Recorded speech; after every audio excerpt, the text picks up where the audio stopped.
चूहिया का स्वयंवर। पंचतंत्र की कहानियाँ। बहुत समय पहले की बात है। एक महान तपस्वी थे, उनकी कोई संतान नहीं थी।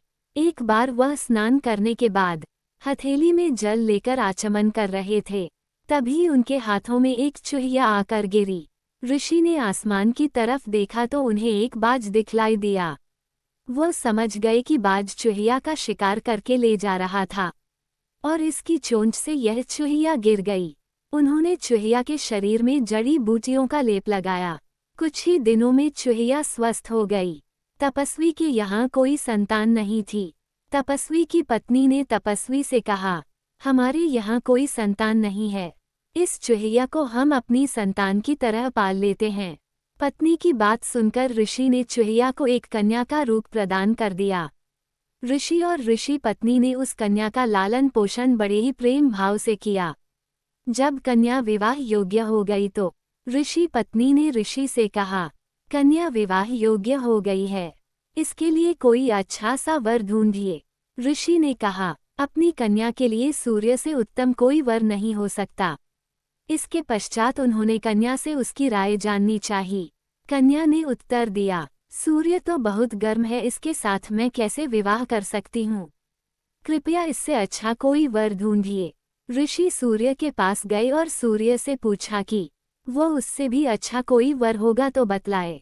सूर्य ने उत्तर दिया, मुझसे अच्छा और ज्यादा शक्तिशाली तो यह बादल है, जो मुझे ढक देते हैं और मेरे प्रकाश को पृथ्वी तक नहीं जाने देते। बादल वर्षा कर लोगों को ठंडक देते हैं।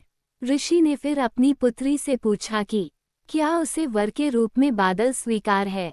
कन्या ने उत्तर दिया, बादल तो बहुत काले होते हैं और उनकी गर्जना से मुझे डर लगता है, कृपया इससे भी अच्छा वर देखें।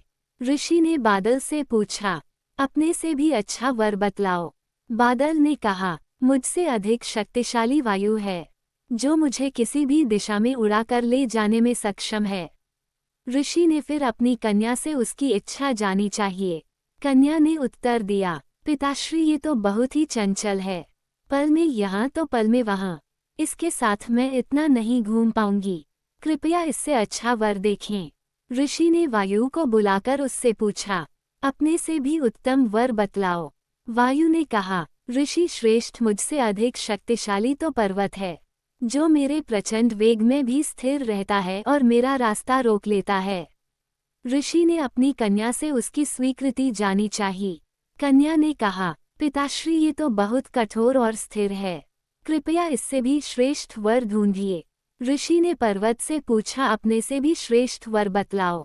तब पर्वत ने उत्तर दिया, ऋषिवर, मुझसे श्रेष्ठ और शक्तिशाली तो यह चूहा है, जो मुझे भी तोड़कर अपना बिल बना लेता है। ऋषि ने मूषक राज को बुलाया और अपनी पुत्री से उसकी इच्छा जानी चाहिए।